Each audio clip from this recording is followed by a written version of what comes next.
Apart from that اگر جب ہم نے اس کو مزید ایکسپلور کیا اور دیکھا کہ کیا سورسز کیا ہوتی ہیں, کیا اندر کیا فیلنگ ہوتی ہے جس کی وجہ سے لوگ اچانک چینج کو ریزسٹ کرنے لگتے ہیں, تو اس میں ہمیں سب سے بڑا فیکٹر جو نظر آیا that was the fear of unknown.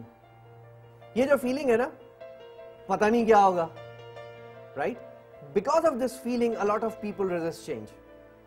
یہ اس کی مثال ویسے ہی ہے جیسے اگر آپ سے کہا جائے کہ بھائی آپ کا پروموشن ہو رہا ہے but you have to go to the democratic republic of Congo somewhere in Africa, تو آپ کہیں گے کہ یار ٹھیک ہے, اچھی بات ہے, پروموشن تو ہو رہا ہے, that's a good idea, but God knows وہاں سچویشن کیا ہوگی, گاڈ نوز وہاں لینگویج کون سی ہوگی, گاڈ نوز وہاں مجھے گھر بھی صحیح ملے گا نہیں ملے گا, I don't know وہاں کے فوڈ کی کنڈیشنز کیا ہوں گی, and because of all these reasons you will resist. اسی طرح سے جب آرگنائزیشن میں بزنس پروسیسز چینج کیے جاتے ہیں, آرگنائزیشنز میں جب کوالٹی سسٹمز چینج کیے جاتے ہیں, تو صرف نالج کی کمی کی وجہ سے, یہ نامعلوم ہونے کی وجہ سے کہ آگے کیا ہوگا, لوگ ریزسٹ کرنے لگتے ہیں. ایز ہیومن بینگز ایک اور بیسک فیکٹ ہے ہمارے متعلق جو ہمیں ریزسٹنس کی طرف لے جاتا ہے, اور وہ ہے the natural need for security and to remain in familiar condition. جب کبھی ہمیں لگے گا کہ کسی بھی سچویشن میں ہماری پرسنل فزیکل سیکیورٹی یا ہماری جاب سیکیورٹی چیلنج ہونے جا رہی ہے, ہم اس چیز کو ریزسٹ کریں گے. سو ایٹ ٹائمز جہاں ٹیکنالوجیکل ان امپلائمنٹ کا خطرہ ہوتا ہے یا کسی وجہ سے لوگوں کو لگتا ہے کہ ان کی جو فیملیئر انوائرمنٹ جس کے ساتھ وہ کام کرتے ہیں وہ چینج ہو جائے گی, وہاں پہ ریزسٹنس آ جاتی ہے. مائی ڈیئر فرینڈس, کچھ لوگ اس وجہ سے بھی چینج ریزسٹ کرتے ہیں because they personally feel that change was not required. آپ کر کے دیکھیے گا, کبھی ایکسپیریمنٹ کر کے دیکھیں. بعض اوقات ہمارے گھروں میں بعض فیملی ممبرز ایسے ہوتے ہیں جو اتنے اسٹرکٹ ہوتے ہیں چینج کے متعلق کہ وہ اپنے گھر کی سیٹنگ بھی چینج نہیں کرنا چاہتے. بعض گھروں میں آپ کو جس جگہ پہ صوفہ ایک رکھا ہوا ہے وہیں پہ 20 سال بعد بھی رکھا ہوا ملتا ہے. وائی؟ بیکاز وہاں کی جو خاتون خانہ ہوتی ہیں ان کا خیال یہ ہوتا ہے کہ نہیں, جو چیز جہاں ہے وہیں اچھی لگ رہی ہے. یہ ایک پرسنالٹی ایشو ہے, بعض لوگ چینج کو ویسے ہی پسند نہیں کرتے. تو جب آپ یہ سمجھ رہے ہوں, جب آپ یہ سوچ رہے ہوں کہ چینج از ناٹ نیڈیڈ, تو آبویسلی پھر آپ چینج کو ریزسٹ بھی خود بخود کریں گے. Sometimes change is resisted because of poor timing. اس کا کیا مطلب ہے؟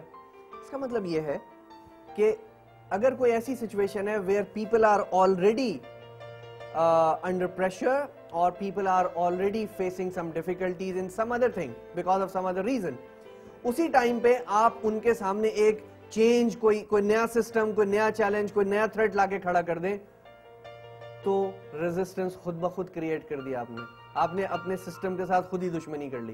سو timing of change, when are you going to implement that also matters. Last but not the least, بعض اوقات کچھ ہڈن ایجنڈاز ہوتے ہیں لوگوں کے, کچھ ویسٹڈ انٹرسٹ پائے جاتے ہیں, کچھ چھپے ہوئے مفادات ہوتے ہیں جو اس نئے سسٹم کے آنے سے یا اس چینج کے آنے سے جن کو نقصان ہونے کا خطرہ ہوتا ہے.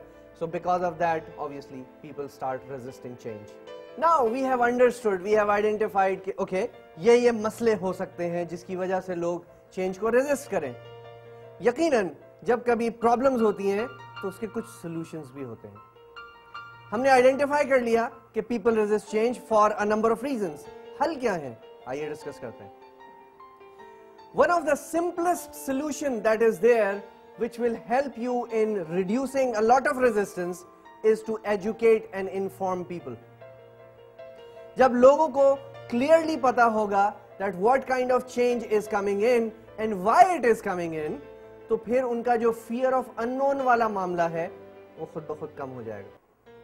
اس کے لیے ضروری ہے that people should be given a chance to participate in the decision making process too.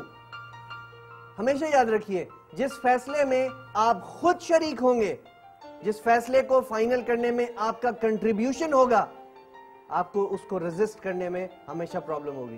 So دیئرفور management usually لوگوں کو اس طرح کے ڈیسیژن میکنگ میں انوالو کرتی ہے so that جب کبھی اس سسٹم کو, اس ڈیسیژن کو امپلیمنٹ کرنے کا ٹائم آئے تو اس وقت ریزسٹنس منیمائز کی جا سکے. اگر بعض کیسز میں ایسی سچویشنز ہوتی ہیں جہاں پہ آرگنائزیشن کسی مشکل وقت سے گزر رہی ہوتی ہے, and by bringing in a certain change you try to save the whole organization, ایسے وقت میں اگر آپ لوگوں کو ایکسپلین کریں, لوگوں کو بتائیں کہ آپ کوئی پرٹیکولر چینج کیوں لا رہے ہیں, آپ اگر آرگنائزیشن سٹرکچر چینج کر رہے ہیں تو کیوں کر رہے ہیں, اگر آپ کاسٹ کٹنگ ڈرائیو لا رہے ہیں تو کیوں لا رہے ہیں, if you are doing that تو کیا ہوگا کہ لوگوں کو پرپس سمجھ میں آنے لگے گا. اور اگر کوئی مس انڈرسٹینڈنگ ہے, جو کہ بہت سارے کیسز میں ہوتی ہے, تو وہ مس انڈرسٹینڈنگ آٹومیٹیکلی دور ہونی شروع ہو جائے گی.